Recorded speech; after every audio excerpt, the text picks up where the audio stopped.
Hello guys! Hello Leo! Welcome dito sa aking channel, Kapalaran 888 Leo. This is general reading, so pwede kang makaresonate. Gamitin nyo ang inyong intuition sa panonood. Leo, timeless reading tayo. So tingnan natin kung anong message, vibration, energy ang posibleng para sa'yo. Let go. And may isa pa na gustong lumabas. Alright, so be yourself. Okay, Leo, makinig ka. Pasensya na, nabubulol na naman ako. Be yourself daw, Leo. Meron kang pinagdadaanan siguro, meron kang sitwasyon ngayon na kinakailangan mong maging totoo sa sarili mo.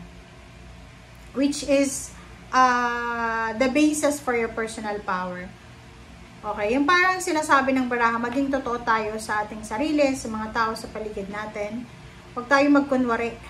Huwag tayong maging fake. Huwag din tayong mag-pretend. Okay? Next card mo dito is goodbye to the old, hello to the new, let go. So, Leo, sinasabi ng barahan na posibleng ikaw ay you finish one part of your life. So, and now, a new and even better part is beginning. So, for example, may mga Leong retired na kayo, tapos na kayo sa pagtatrabaho, and ngayon, oras na para mag-enjoy naman kayo sa retirement nyo. Pwede yung iba, may mga Leo na nakapagpatapos na sila ng pag-aaral, and now this is the second part, or new and much awaited moment para sa buhay mo. Okay? So, goodbye to the old, hello to the new. Parang gano'n yung sinasabi ng baraha mo. Okay, and the next card natin is let go. Let go, sinasabi ng baraha sa'yo dito, Leo, na as you surrender, the need to control, your relaxed energy rapidly attract your desires. Gano'n naman talaga eh. Pag hinayaan natin na mangyari yung mga bagay-bagay na mangyari, kahit alam natin na hindi maganda para sa atin, mas magkakaroon tayo ng freedom.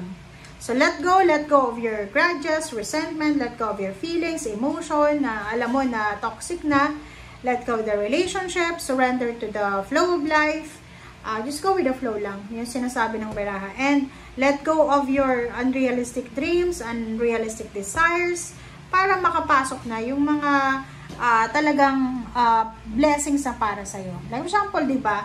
Pag marami tayong, okay, physical, marami tayong mga relationship or emotional, marami tayong relationship, friendship, or mga kakilala, or mga katropa na alam natin na hindi maganda para sa system natin. Pag hindi natin na-let go yun, mapapansin mo na iba ka na. Hindi ka na totoo sa sarili mo kasi ma-adapt mo na yung ginagawa nila. So, let go habang maaga pa. And hayaan mo yung sarili mo na mag-prosper because of yourself, because of you. Kasi minsan, di ba, nagiging alino ka lang ng mga tao sa paligid mo.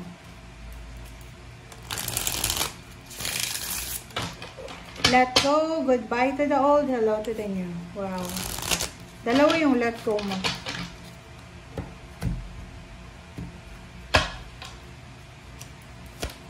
Alright, Knight of Cups, Knight of Cups, Magic the Sun, Queen of Swords, okay, Nine of Wands, Six of Wands, this is fire sign, and Eight of Cups, and sa center mo is the Tower. Bakit ganun? And Judgment. Okay, so sinasabi sa'yo dito, Leo, na maging careful ka daw sa pag-desisyon. Because this is judgment eh. Mag-iingat ka, maging careful ka, Leo, sa pag-desisyon. Kasi pwede kang magkamali, pwede kang ma-disappoint, or pwede kang mahirapan makarecover. First card natin, there's a dreaming. So, if you are single, Leo, Posibleng ikaw ay nangangarap na magkaroon ng relasyon, may kasal, makapag-asawa, or kano pa man. Sinasabi ng baraha sa'yo dito na mayroong dasal, mayroong parang, alam mo, mayroong nakatadhana sa'yo para maging masaya ka. May nakatadhana sa'yo na blessings na pwedeng magdala sa'yo ng kaligayahan. But ngayon, habang nanonood ka, nakikita ko sa'yo dito, medyo less yung excitement. Parang, alam mo na, nanonood ka lang just for curiosity or parang parang bored ka. And nakikita ko sa'yo dito na masyado kang nalulungkot, masyado kang disappointed, wala kang interest na nararamdaman.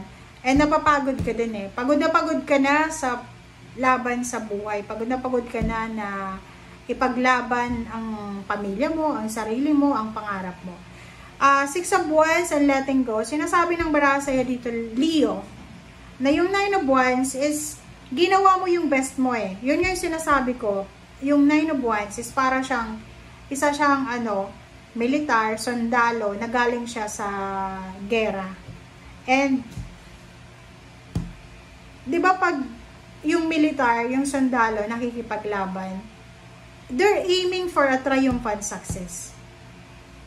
Diba? Nag-aim sila na magtatagumpay sila. But, may tanong dito, may but dito.